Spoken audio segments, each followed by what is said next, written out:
കാലിക്കറ്റ് സർവകലാശാലയിൽ സവർക്കർക്ക് എതിരെയുള്ളൊരു banner SFI വെച്ചിരുന്നു. എന്നാൽ ആ ബാനറിൽ അതൃപ്തി പ്രകടിപ്പിച്ചുകൊണ്ട് സവർക്കർ എങ്ങനെ രാജ്യത്തിൻ്റെ ശത്രുവാകും എന്ന് ചോദിച്ച ആളാണ് കേരള ഗവർണർ രാജേന്ദ്ര വിശ്വനാഥ് ആർലേക്കർ. നേരത്തെ ഉണ്ടായിരുന്ന ഗവർണർ ആരിഫ് മുഹമ്മദ് ഖാനെ പോലെ സംഘപരിവാർ അനുകൂലി മാത്രമല്ല ആർലേക്കർ. അദ്ദേഹം ഒരു കറതീർന്ന RSSകാരൻ തന്നെയാണ്. 1989 മുതൽ BJPയിൽ ആർലേക്കർ സജീവമായി തന്നെ പ്രവർത്തിക്കുന്നുമുണ്ട്.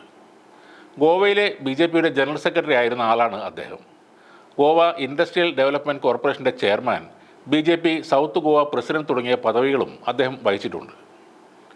2014 മനോഹർ പരീക്കറിനെ കേന്ദ്ര മന്ത്രിസഭയിൽ പ്രതിരോധ വകുപ്പ് മന്ത്രിയായി നിയമിക്കാൻ തീരുമാനമെടുത്തപ്പോൾ അന്ന് ഗോവ മുഖ്യമന്ത്രിയായി ആദ്യം പരിഗണിച്ചത് ആർലേക്കറിൻ്റെ പേരാണ്.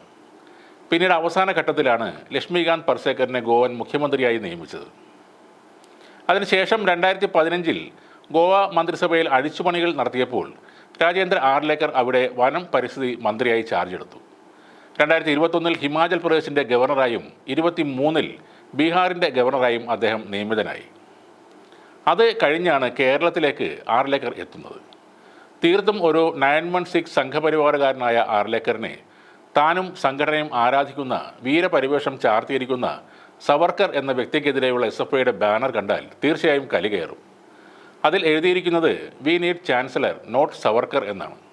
ഒരു സാധാരണ സംഘ അനുകൂലിക്ക് പോലെ സഹിക്കാൻ പറ്റാത്ത പോസ്റ്റർ ആർലേക്കർ എങ്ങനെയാണ് സഹിക്കുന്നത്?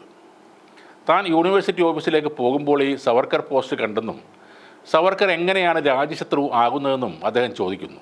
ഇങ്ങനെയുള്ള ബാനറുകൾ എങ്ങനെയാണ് ഈ ക്യാമ്പസിൽ എത്തുന്നത് എന്ന കാര്യം അന്വേഷിക്കണം എന്ന് വൈസ് ചാൻസലർക്ക് ഗവർണർ നിർദ്ദേശവും നൽകിക്കഴിഞ്ഞു. ബ്രിട്ടീഷുകാർക്ക് പലതവണ മാപ്പെഴുതി കൊടുത്ത് ഇന്ത്യൻ സ്വാതന്ത്ര്യ സമരത്തെ ഒറ്റിക്കൊടുത്ത ആളായിട്ടാണ് ഹിന്ദുത്വ ബെൽറ്റിന് പുറത്ത് സവർക്കർ അറിയപ്പെടുന്നത്. എന്നാൽ ആർലേക്കർ കുട്ടികളോട് പറഞ്ഞത് സവർക്കറെ ശരിയായി മനസ്സിലാക്കണം എന്നാണ്.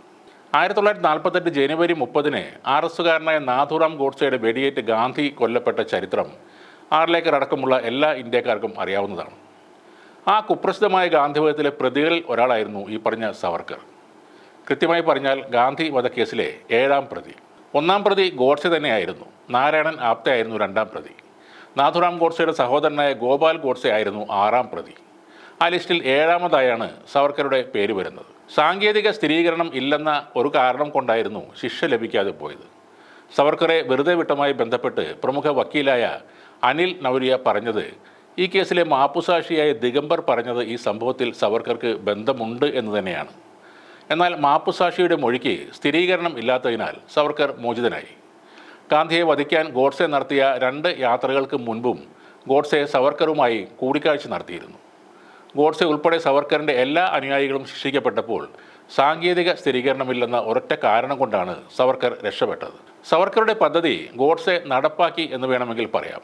അതുകൊണ്ട് തന്നെയാണ് പുതിയ തലമുറയിലെ വിദ്യാർത്ഥികളടക്കമുള്ളവർ സവർക്കറെ രാജ്യത്തിൻ്റെ ശത്രുവായി കാണുന്നത്. അതുതന്നെയാണ് SFIക്കാരുടെ ആ ബാനറും വിളിച്ചു പറയുന്നത്.